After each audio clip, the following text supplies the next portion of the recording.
What up guys, I'm just going to make a really quick video for you guys today just to show you how to remove grain and noise from your videos if you're shooting in low light. So you're going to need this guy right here, Neat Video. If you use Sony Vegas, I use Sony Vegas, so this applies to Sony Vegas. You're going to need this guy, Neat Video for Sony Vegas. You just install it for your version if you're using 32-bit. So it's 32-bit x86. I'm using 64-bit, so 64 and then x64. And then once we get that installed, just load up your video.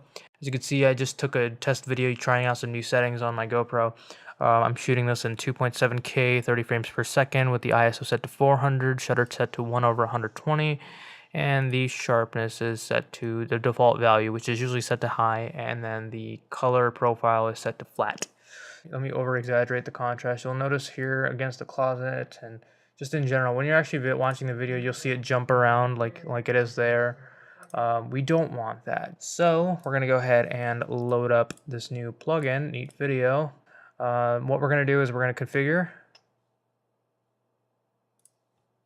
Well, we got to enable. So configure and you'll see this guy comes up.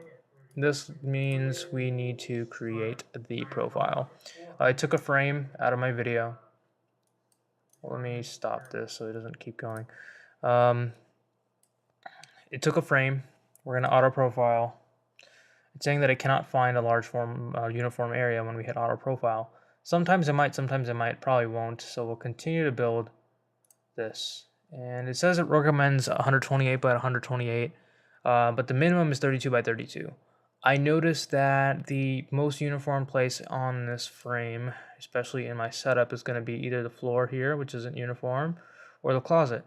So we're going to go ahead and just move this over to the closet. I'm going to bring this over. Basically, take up as much surface area as I can over there. So we're going to apply, and then you'll notice. Let me bring the radius up just a tiny bit.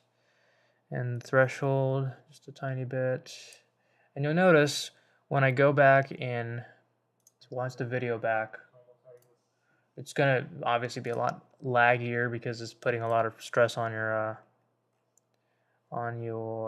CPU. This is meant for post-production, so make sure that you're not watching things in real time while you're editing.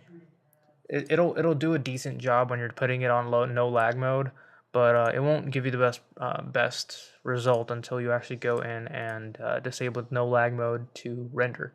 So we're going to bring this up, and you'll notice the more I exaggerate that, the harder it is to bring that noise back, which is a good thing, which means that we're doing this right. So let me just show you a comparison between what it looks like without it and just my normal settings that I use for color grading and whatnot versus when I actually use Neat Video. Alright, so this is shooting at the same thing, 2.7K at 30 frames per second, but an ISO lock at 400, and the sharpness is turned to its normal setting, which is default to high. So that's that, guys. I really hope you appreciated this video, and hopefully it helps somebody out that's just getting into the video game and doesn't have the most lights like I do. This is a pretty dark room. Even with all my lights turned all the way up, it's still pretty dark in here sometimes, especially when it's cloudy out on a day like this. So I hope you guys learned something, and drop a like on the comment, and peace out.